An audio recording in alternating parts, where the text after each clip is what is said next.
wabarakatuh dan selamat pagi. Hari ini kita bertemu kembali pada pembelajaran matematika di bab 9 materi statistika tentang penyajian data di pertemuan kedua. Nah, di pertemuan pertama kemarin kita sudah membahas tentang diagram batang, penyajian data menggunakan diagram batang dan juga dalam bentuk tabel ya. Kemudian ada beberapa penjelasan tentang statistika, kemudian penjelasan tentang data. Nah, di pertemuan kali ini saya akan membahas lanjutan dari materi statistika tentang penyajian data. Kemarin itu sudah saya sebutkan dalam statistika itu ada 4 penyajian data yang sering digunakan, yaitu yang pertama dalam bentuk tabel, setelah itu diagram batang, kemudian ada diagram garis dan juga diagram lingkaran. Nah, di pertemuan selanjutnya ini saya akan membahas lebih lanjut, yaitu tentang diagram garis, penyajian data menggunakan diagram garis, dan juga penyajian data dengan menggunakan diagram lingkaran. Oke, yang pertama ini saya akan membahas tentang penyajian data dengan diagram garis. Nah, diagram garis itu umumnya digunakan untuk menyajikan data yang diperoleh dari waktu ke waktu secara berkala ya, secara teratur dengan interval waktu tertentu. Jadi misalnya kita mempunyai data dari tahun 2000 sampai 2010 misalnya seperti itu, dan data itu teratur waktunya ya. Waktunya teratur maksudnya data itu diambil setiap 1 tahun sekali. Jadi 2000, 2001, 2002 sampai 2010 misalnya seperti itu ya. Nah, misalnya data rata-rata nilai ujian nasional suatu sekolah dari tahun ke tahun. Misalnya seperti berapa sih nilai rata-rata di SMP 1 ketika ujian nasional dari tahun 2010 misalnya sampai 2020. Bagaimana sih nilai ujian nasionalnya, seperti itu. Kemudian ada contoh lainnya seperti suhu badan pasien, demam berdarah setiap jamnya, dan berbagai contoh lainnya. Jadi kalau misalnya ada pasien demam berdarah di suatu rumah sakit, kan suhunya itu biasanya pasien demam berdarah itu tinggi ya, lebih dari angka normal ya, itu setiap jamnya dicek suhunya, apakah suhunya masih tinggi atau sudah turun, seperti itu. Kemudian untuk lebih memahami cara menyajikan data menggunakan diagram garis, perhatikan contoh berikut. Sini ada contoh 1. Berikut ini merupakan data ekspor hasil perkebunan sawit atau kelapa sawit di suatu kabupaten pada tahun 2016 sampai tahun 2020. Nah, di tabel itu, nah ini cara membacanya, tabel yang mendatar seperti ini. Kita lihat judul tabelnya itu yang ini, yang di sebelah kiri ini ya, tahun, kemudian total ekspornya. Kemudian tahun ini adalah kategorinya ya. Tahun ini adalah kategorinya, yaitu kategori pada tahun 2016, 2017, 2018, 2019 dan 2020. Kemudian total ekspornya itu adalah kuantitas atau banyaknya ekspor yang dilakukan pada tahun 2016, 2017 sampai 2020. Nah, yang pertama ada 3 soal di sini. Tentukanlah tahun dan total ekspor tertinggi dan terendah pada perusahaan tersebut. Kemudian yang bagian B, tentukan selisih total ekspor pada tahun 2017 dan 2019. Kemudian bagian C, nyatakan data tersebut dalam diagram garis. Nah, kita jawab dulu pertanyaan yang bagian A. Tentukan tahun dan total ekspor tertinggi dan terendah pada perusahaan tersebut. Kita lihat di sini. Perusahaan tersebut kuantitas tertingginya atau total ekspor tertingginya itu yang mana? Kita lihat dari tabel ini, bisa kita lihat bahwa yang paling tinggi adalah tahun 2019 dengan total ekspor 600 ton ya, seperti itu, 600 ton. Nah, ton di sini itu adalah satuan dari total ekspornya. Jadi kalau misalnya yang di dalam kurung ini misalnya kilogram, nah berarti 600 kilogram, seperti itu ya. Nah, kemudian itu adalah yang tertingginya. Sekarang kita lihat total ekspor yang terendah yang mana? Ternyata total ekspor yang terendah itu di tahun 2018, yaitu ekspornya hanya 250 ton ya. Nah, berdasarkan data pada tabel di atas, pada tahun 2009 perkebunan tersebut mencapai ekspor tertinggi, yaitu sebanyak 600 ton. Pada tahun 2018, perkebunan tersebut mengalami ekspor terendah, yaitu sebanyak 250 ton, ya, seperti itu. Kemudian yang bagian B, tentukan selisih total ekspor pada tahun 2017 dan 2019. Kita bisa lihat, di tahun 2017 total ekspornya adalah 450. Kemudian di tahun 2019 total ekspornya 600. Jadi kita hitung selisihnya, kita kurangkan. Berarti selisih dari total ekspor pada tahun 2017 dan tahun 2019 itu adalah 150 ton, ya. Dari 600 dikurang 450, ya. Yang besar dikurangi yang kecil, bukan yang kecil dikurangi yang besar, ya. Kalau yang kecil dikurangi yang besar, hasilnya nanti negatif, ya, seperti itu. Nah, kemudian bagaimana cara menyatakan data tersebut dalam diagram garis? Nah, ketika kalian kemarin sudah mempelajari bagaimana menyajikan data dengan menggunakan diagram batang, itu langkah awalnya kurang lebih sama, yaitu kita membuat dua sumbu vertikal dan sumbu horizontal, sumbu tegak dan sumbu mendatar, ya, seperti itu. Dan harus tegak lurus. Di sini itu tegak lurus, ya. Ini pasti membentuk sudut 90 derajat seperti itu. Nah, kemudian sumbu tegaknya itu kita buat skalanya. Jadi sumbu tegak itu adalah yang kuantitas yang berkaitan dengan angka, yang berkaitan dengan nilai. Kemudian yang sumbu mendatar itu yang berkaitan dengan kategorinya. Berarti kalau kita menggunakan data yang tadi, sumbu tegak itu adalah yang total ekspor, sedangkan sumbu mendatarnya itu adalah tahun, ya. Nah, seperti ini.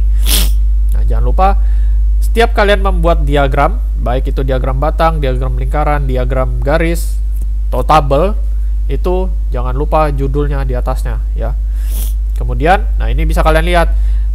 Ini saya buat ada garis bantu, yang garis kotak-kotak ini untuk membantu kita meletakkan titik-titiknya. Jadi kalau kalian membuat diagram garis, itu yang pertama adalah kalian buat titik-titik penghubungnya dulu, titik-titik pasangannya. Nah, di sini yang perlu saya tekankan, saya ingatkan kembali pada sumbu yang tegak ini, sumbu yang tegak itu kalian bisa menggunakan skala agar diagram kalian ukurannya sesuai. Misalnya dari 0 ke 100, ya, seperti ini. Dari 0 ke 100 itu misalnya kalian gunakan penggaris kalian itu misalnya jaraknya 1 cm.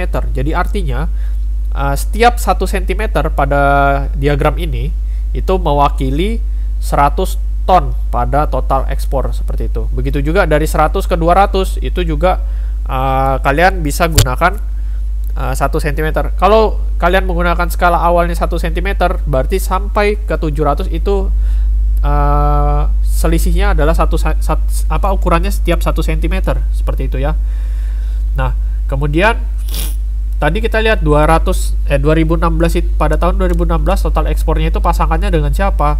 Ternyata 2016 itu pasangannya dengan 300. Kita beri tanda titik di situ.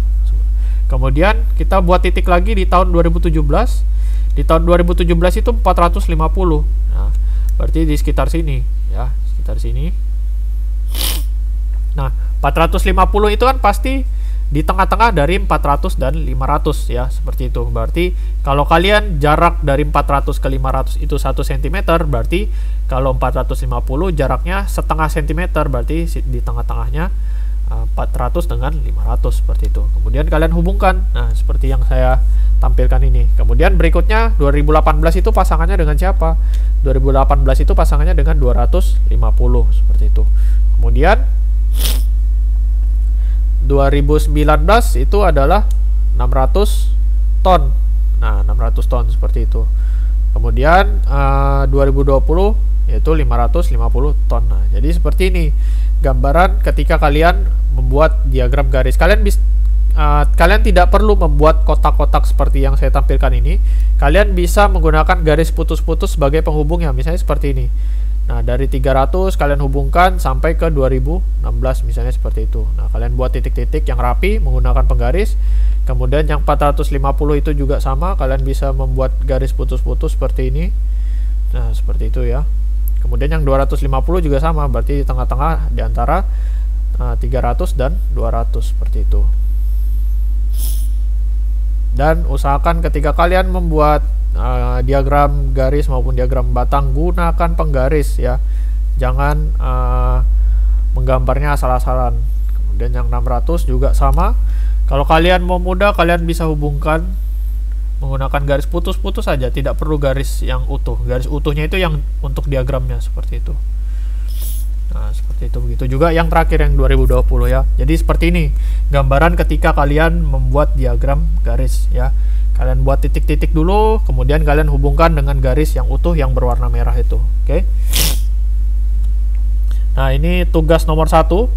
Jadi ada sebuah tabel yang berisi tentang data ekspor biji coklat di Indonesia tahun 2010 sampai 2014. Di sini saya minta kalian untuk membuat masing-masing.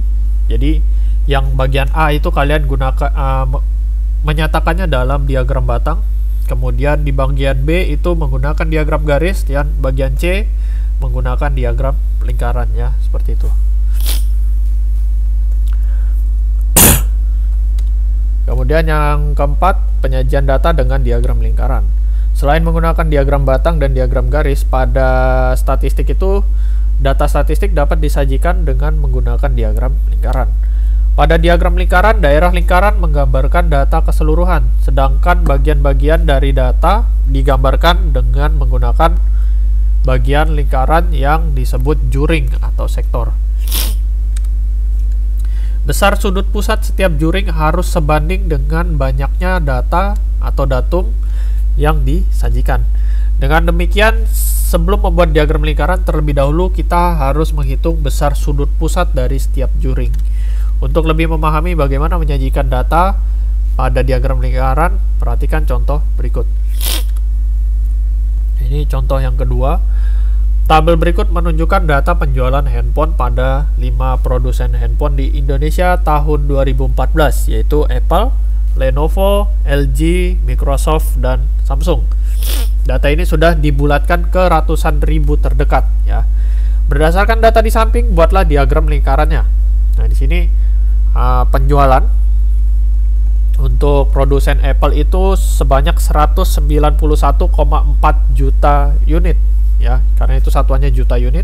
Kemudian yang Lenovo itu banyaknya penjualannya 94,2 juta unit. Kemudian LG itu 86,1 juta unit, Microsoft 185,6 juta unit, dan Samsung 382,5 unit. Nah, langkah yang pertama kalian membuat diagram lingkaran itu adalah kalian hitung dulu total penjualannya ya, total penjualannya. Berarti dari Apple sampai Samsung kita jumlahkan dulu semua total penjualannya. Berarti 191,4 ditambah 94,2 ditambah 86,1 ditambah 185,6 ditambah 382,5. Totalnya adalah 939,8 juta unit. Seperti itu.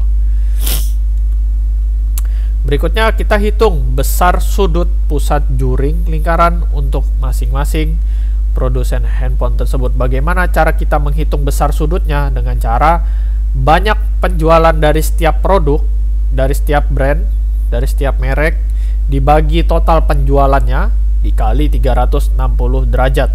Seperti itu. Berarti tadi total banyaknya penjualan Apple itu 191,4 per 939,8 dikali 360 derajat. Hasilnya adalah 73 derajat. Kemudian untuk Lenovo itu banyak penjualannya adalah 94,2 dibagi 939,8 dikali 360. Hasilnya adalah 36 derajat.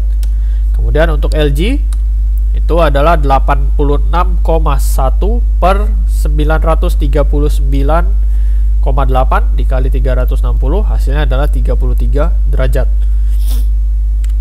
Kemudian untuk Microsoft itu 185,6 per 939,8 dikali 360. Jadi sebesar 71 derajat. Kemudian untuk Samsung banyak penjualannya adalah 382,5 per 939,8 dikali 360 derajat, hasilnya adalah 147 derajat ya, seperti itu. Nah, setelah kita dapat besar sudut dari setiap produsen handphone, kemudian kita buat juring-juring lingkarannya. Ini karena saya menggunakan laptop untuk membuat diagramnya, jadi otomatis. Jadi kalau kalian membuat diagram lingkaran, buat dulu lingkarannya menggunakan jangka ya. Menggunakan jangka itu agar lebih rapi. Kalau kalian mau pakai uang logam, nanti gambarnya kekecilan, nanti kalian susah mengukur sudutnya. Nah, kita lihat di sini. Yang pertama adalah Apple, itu 73 derajat. Nah, ini adalah juring lingkarannya. Jadi dari ini kalau saya tebalkan ada lingkaran yaitu di luar ya. Ini adalah titik pusatnya. Kemudian kalian ukur menggunakan busur derajat. Kalian gunakan busur derajat untuk mengukur besar sudut brand Apple ini berapa, seperti itu. Kemudian kalian batasi menggunakan garis seperti ini. Jadi kalian batasin gitu ya. Nah, seperti itu. Kemudian ada Lenovo 36 derajat. Nah, seperti itu. Kemudian ada LG 33 derajat. Kemudian ada Microsoft 71 derajat, dan yang terakhir Samsung 147 derajat, seperti itu. Kalau kalian mau beri warna boleh, silahkan. Kalau kalian membuat diagram lingkaran kemudian kalian beri warna untuk menandai supaya lebih rapi, lebih cantik gitu ya. Yang pasti saya ingatkan, ketika kalian membuat diagram lingkaran gunakan jangka agar lebih rapi lingkarannya, seperti itu ya. Oke. Kemudian ada contoh yang ketiga, gambar di samping menunjukkan sumber air minum yang dikonsumsi oleh penduduk Provinsi Jawa Timur pada tahun 2010 dengan populasi penduduk 34 juta jiwa. Pertanyaannya, sumber air minum mana yang paling banyak dikonsumsi penduduk? Kemudian kalian diminta untuk menentukan berapa banyak penduduk yang mengkonsumsi air tersebut. Kemudian yang bagian B, berapa banyak penduduk yang mengkonsumsi air minum yang sumbernya di sektor rumah, sekitar rumah maksudnya. Nah, dari diagram lingkaran yang ada di samping ini, kalian bisa lihat air sumur itu paling banyak dikonsumsi sebanyak 36%. Jadi kalau diagram lingkaran itu ada dua cara membacanya. Yang pertama seperti tadi menggunakan derajat, yang kedua adalah dengan menggunakan persentase seperti yang saya tampilkan ini. Nah, sumber air minum yang paling banyak dikonsumsi penduduk adalah air sumur. Bisa kalian lihat ya, air sumur itu 36%, karena berdasarkan diagram di atas, juring untuk air sumur itu memiliki daerah paling luas ya, paling besar. Kemudian bagaimana cara kita menghitung penduduk yang mengkonsumsi air sumur? Itu dapat kalian hitung dengan cara persentase dikali banyaknya penduduk. Persentase dikali banyaknya penduduk, atau kalau saya lebih ke rumusnya berarti persentase pada diagram dikali dengan total dari diagram tersebut, seperti itu. Di sini kan totalnya adalah 34 juta jiwa, berarti kita tulis 36% dikali 34 juta, atau 36/100 dikali 34 juta, maka kita peroleh hasilnya adalah 12.240.000 jiwa ya. Itu adalah banyaknya penduduk yang mengkonsumsi air sumur. Kemudian yang bagian B, berapa banyak penduduk yang mengkonsumsi air minum yang sumbernya di sekitar rumah. Nah, sumber air minum yang sumber airnya berada di sekitar rumah atau tempat tinggal itu biasanya adalah air sumur dan air pompa ya, air sumur dan air pompa. Kemudian cara kita menghitung banyaknya penduduknya sama, kita hitung persentase dikali banyaknya penduduk. Nah, ini karena ada dua, yaitu air sumur dan air pompa, berarti persentasenya kita jumlah, yaitu 36% ditambah 22%. Maka kita peroleh 58/100 dikali 34 juta. Maka hasilnya adalah 19.720.000 jiwa ya, seperti itu. Jadi seperti ini bagaimana cara kita menentukan banyaknya penduduk yang mengkonsumsi air sumur dan air pompa. Misalnya juga kalau misalnya soalnya lain, misalnya berapa sih penduduk yang mengkonsumsi air kemasan, misalnya itu kalian bisa cari dengan menggunakan cara yang sama seperti itu. Oke, soal nomor 2 yaitu di sini ada diagram lingkaran.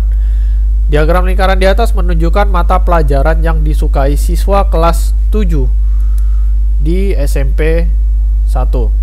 Jika banyak siswa yang disurvei itu adalah 120 siswa, tentukanlah yang pertama banyak siswa yang menyukai mata pelajaran terfavorit.